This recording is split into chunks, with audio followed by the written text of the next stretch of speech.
This text is taken from the 15th chapter of the book of Luke, a very familiar and endearing revelation for us and found only in Luke's gospel.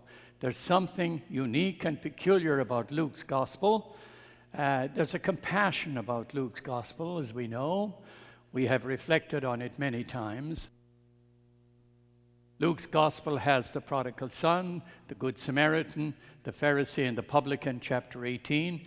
Luke's gospel, and only Luke, has Jesus forgiving those who crucified him. Luke's gospel is very sensitive, a very compassionate gospel. I became supremely attached to this text. I have read this and found it more consoling than any place else in the entire New Testament. I was prompted to become attached to this in 1992 when I read Henry Nouwen's book, The Return of the Prodigal Son. Many of you have read that. If you have not, I urge you to do so. I know Anne in the bookstore is going to say, "Why didn't you tell me in advance?" But she does have it in stock, and it's out in paperback, and it's not expensive. But it's an enormous gift. It's an incredible revelation of who God is. When I read this, maybe many times. I mark on my books where I read them. I read it all over the world. Carried this book with me.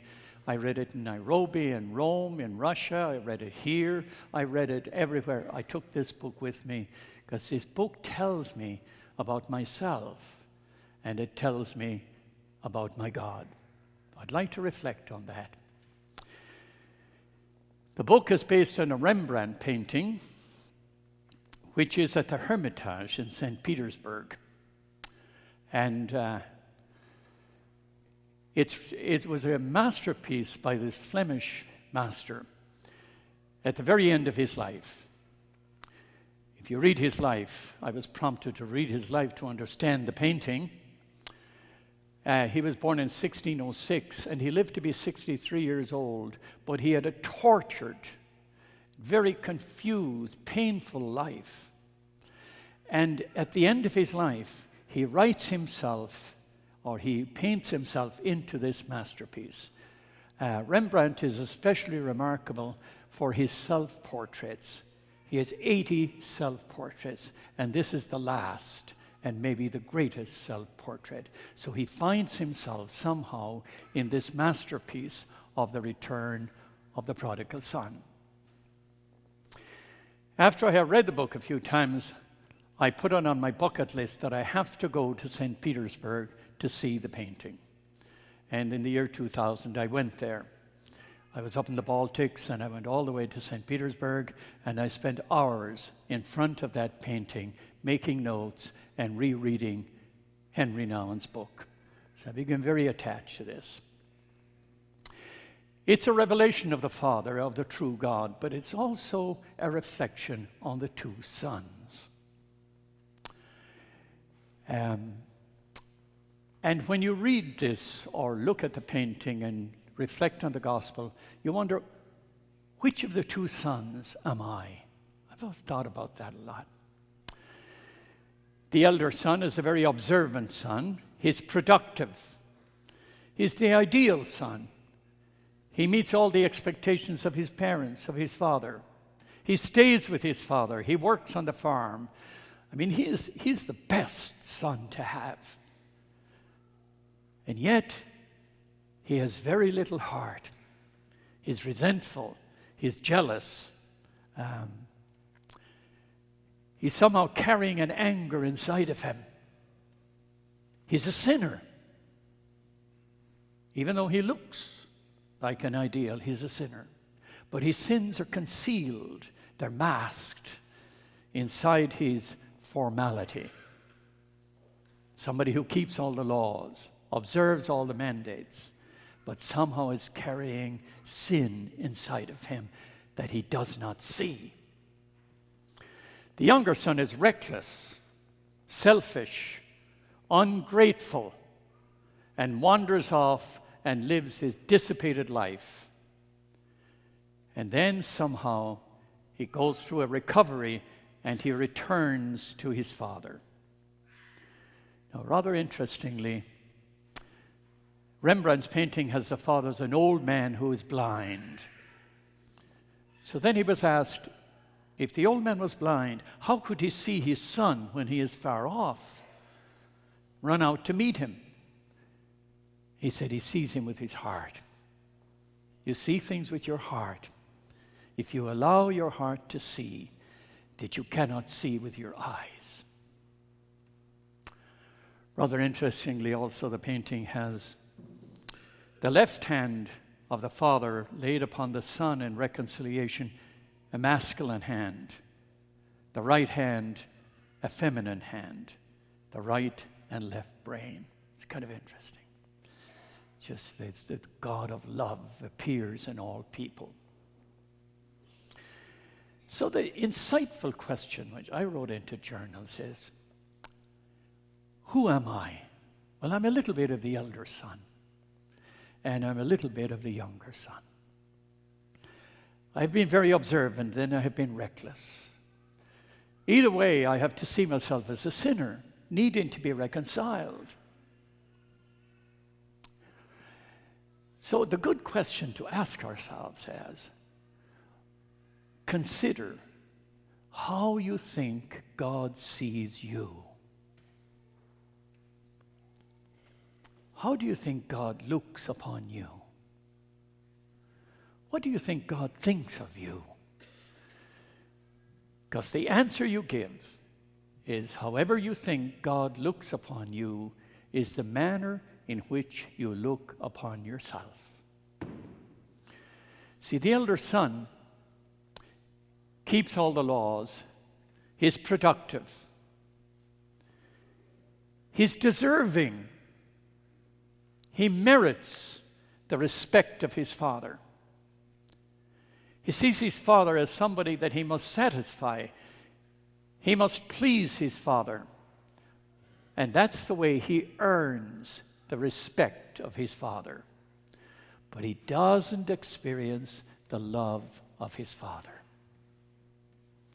The younger son wanders off and becomes a really public sinner. When he comes back, he experiences the love of his father. Now, both sons left home, but only one came back. And the one that came back knew he was a sinner. Remember, the text says the elder son would not go into the home. The father had to come out to meet him. But even when he met him, it says he doesn't go in. He goes out to meet the younger son. He just doesn't forgive him. He heals him. He makes him whole. Put shoes on his feet. Remember, there was an old African-American spiritual. All God's people got shoes. Slaves didn't have shoes. Put shoes, set him free. He's my son. Put a robe on him, return his sonship, put a ring on his finger, give him the Visa card. That's his signature. He can sign for me. I have confidence in him. I restore him. I say, God of love, restore me. Make me whole. However I see myself, the prayer is to allow God to make you whole. Not perfect. Not perfect, but whole. Let God embrace you. There's a little bit of the elder in us, a little bit of the resentful. We'll find ourselves saying sometimes, but I didn't deserve this. This shouldn't have happened to me. This might happen to this person, the sinner, or might happen to that sinner. But I've gone to the 9:30 Mass every Sunday. I've used the envelopes. I've sold the hot dogs. I work in the church. How could this happen to me? Because I am the elder son, and I deserve better. The younger son says, I don't deserve anything. So God's love is gift. It's free. I don't have to earn it. It's given to me. One is a theology of merit, the other a theology of grace. You can see how it's easy to get attached to this understanding and experience of God. That somehow, when you look upon yourself and you see your sinful condition, but you say, but God loves me just as I am. Let us celebrate, because this person who was lost is found. He was dead and he's come back to life. Not only, it doesn't just mean something for me or for you in your own journey. It means that somehow you have to bring this God alive for others. Whoever in your life doesn't meet your expectations, when your children wander off, when they disappoint you, when your husband, your wife, somebody in your family is different and they create chaos, and there's a need to be healed, to be reconciled, to draw them back in the name of God who is love. To give back to others what I myself have received. To understand when I see myself as a sinner, I cannot be jealous. I can't stand in judgment over another people. I can't say to God, but I don't deserve this to happen to me. Is it so? Is it possible that the only way in which we can experience God's love is to sin? I'm not recommending it now, you know. Only when you see your sin. Not everybody sees sin. It's only when you see your sin, your failure, your weakness, the things that are not virtuous about your life. Only when you see those can you find out the meaning of love. I mean, if I satisfy you, the husband and wife, I'm always perfect for you and always good for you, you'll never know how much you are loved. It's when you break down, when you sin, when you're broken and you're empty and you're impoverished, and somebody holds you and said, but you're precious. I am here to heal you, to love you. I am here to make you whole. I am here to teach you that God is present in the manner in which we love one another. Wow, it's marvelous. Is this a church? Is this a church that's coming to life in the love of God and the healing and the acceptance? Oh, is there somebody in God's love who is beyond embrace? Have we sometimes reduced and abused the true God by excluding people, by telling people they don't qualify? Abused God's wondrous revelation of infinite love.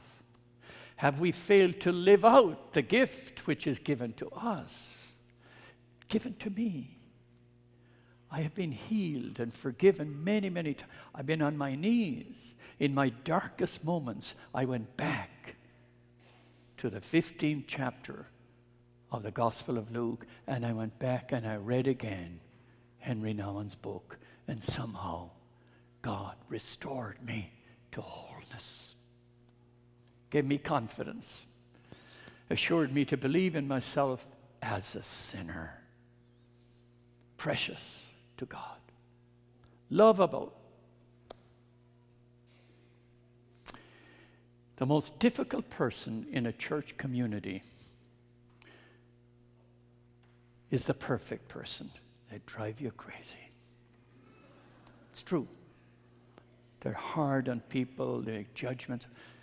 The most beautiful person is the sinner who is loved into grace. So, my friends, be a sinner who is loved into grace. Amen.